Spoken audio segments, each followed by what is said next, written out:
Tanah di bawah kakimu mulai berguncang. Gambar di dinding ikut bergerak, bunyi gemuruh makin mendekat. Kemudian, boom! Ledakan dahsyat memekakan telingamu. Gelombang kejut langsung menghantam jendela rumahmu dan membunyikan alarm mobil. Kamu merunduk di bawah meja untuk nyari tempat berlindung. Tapi ternyata rumahmu berada di dekat super vulkan di tengah hutan tropis. Jadi, cara tersebut nggak akan efektif. Guncangan itu akhirnya berhenti dan kamu langsung mengintip keluar jendela. Awan asap raksasa telah menyelimuti angkasa. Saat ini sudah waktunya makan siang, tapi kamu nggak tahu pasti karena mataharinya tertutup awan dan semuanya menjadi gelap. Listrik di seluruh kota mati total.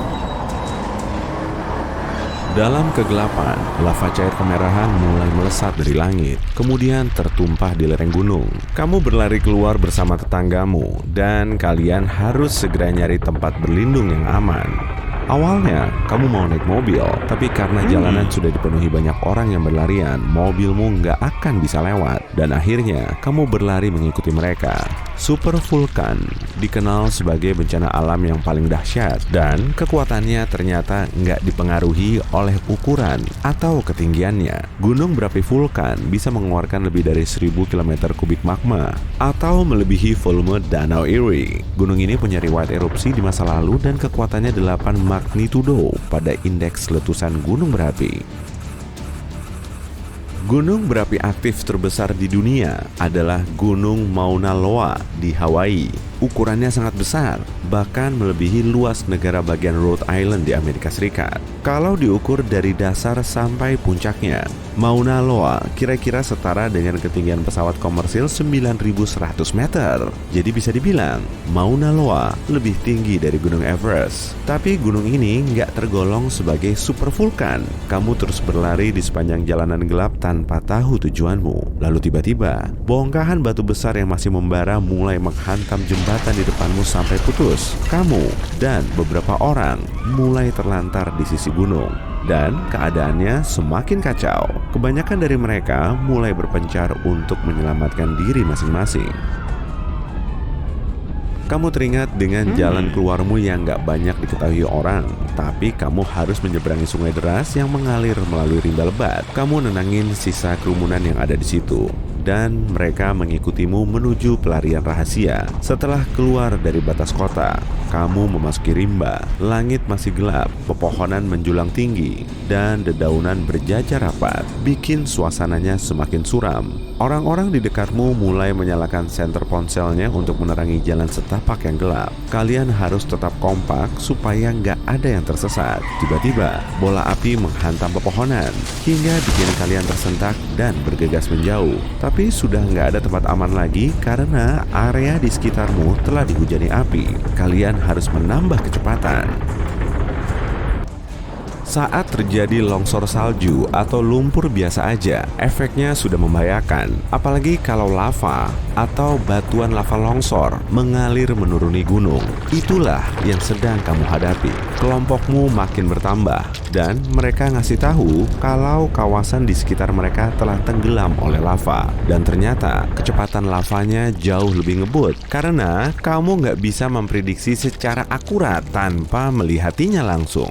Belum lagi, kepekatan lava dan kecuraman lereng gunungnya juga ngaruh. Lava bisa mengalir lambat sekitar 6 meter per menit, sepersekian kali kecepatan rata-rata orang berjalan, atau bisa mengalir secepat 50 km per jam yang nggak akan bisa disalip oleh manusia tercepat.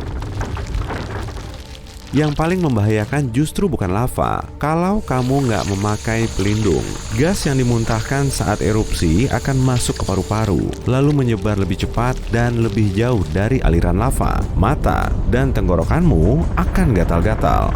Kamu akan mengalami sakit kepala, pusing, jantung gemetaran, dan sulit bernafas. Dan yang paling parah, kamu bisa pingsan karena kekurangan oksigen. Tapi untungnya, kalian udah nyiapin masker oksigen sebelum keluar rumah. Kalian mulai memasuki zona bahaya di tengah rimba. Satu persatu ponsel kalian mulai lowbat, dan penglihatan kalian makin terbatas. Medannya makin sulit, dan sejauh ini belum terdengar gemericik air sungai. Kamu sendiri nggak begitu yakin dengan jalan yang kamu tempuh, tapi instingmu udah ngasih tahu kalau bisa menjauh dari situ, kondisimu akan semakin aman. Jalanmu dipenuhi lumpur dan tanaman liar menghalangi gerakmu. Tiba-tiba terdengar bunyi berisik dari dalam hutan. Makin lama makin mendekati, dan kamu baru tahu wujudnya setelah bunyi itu tepat di hadapanmu. Ada beruang dan disusul oleh badak, kucing liar, kucing rumahan, anjing, dan berbagai spesies hewan dengan segala ukurannya mulai berlari melewatimu. Ternyata nggak cuma kamu dan kelompokmu yang melarikan diri dari letusan itu, dan bunyi gemuruhnya masih terdengar. Hujan bola api seketika jatuh di belakangmu, kemudian menyebabkan kebakaran hutan. Kalian nggak bisa kembali lagi. Buruan, lari dari situ. Bunyi guntur mulai terdengar di kejauhan. Kilatan cahaya menerangi langit gelap. Sebentar lagi pasti akan turun hujan, dan bencana api ini akan padam. Tapi ternyata itu bukan badai biasa. Gumpalan asap raksasa ini bisa menyerupai badai petir dalam kondisi serupa. Wah, leganya. Di depanmu terdengar gemericik air sungai. Kamu sampai di tepinya dan harus melompati batu untuk sampai di seberang. Kamu hampir tergelincir, tapi salah satu temanmu langsung menangkapmu. Fiuh, nyaris banget. Agak ke hilir sungai, ada air terjun besar yang mengarah langsung ke dalam danau dangkal berbatu tajam. Abu letusan terus berjatuhan hingga menyelimuti pepohonan dan mendarat di sungai. Abu merupakan salah satu material paling membahayakan dalam letusan gunung berapi. Tubuhmu basah kuyup, tapi nggak apa-apa asalkan kamu nggak berhadapan lagi dengan abu dan asap. Kemudian orang lain mengikutimu. Sungai itu mulai ngepul setelah bercampur dengan lava. Kamu mulai mempercepat langkah. Lava itu bisa memanaskan air sungai sampai suhunya sangat tinggi. Tapi orang-orang masih menyeberang sungai dengan bantuan batu licin. Dan akhirnya kamu berhasil membantu semua anggota kelompokmu menyeberangi sungai. Oh, ternyata masih ada satu orang lagi. Kamu langsung mendekati seseorang yang kakinya nyangkut di sela-sela batu. Lava terus memasuki sungai, dan kamu bisa ngerasain uap panasnya. Kamu terus mencoba menariknya keluar, tapi kakinya nggak bisa gerak. Orang lain juga ikut membantu, dan akhirnya kamu berhasil menariknya dari situ.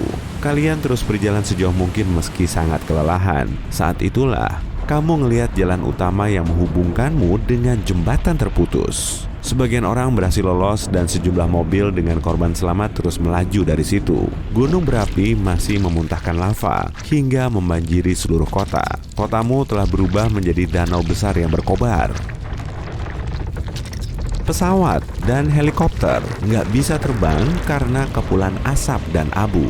Jadi, kalian nggak bisa mengandalkan pertolongan dari udara. Kamu masih berisiko meski saat ini sudah berada di tempat yang lebih aman.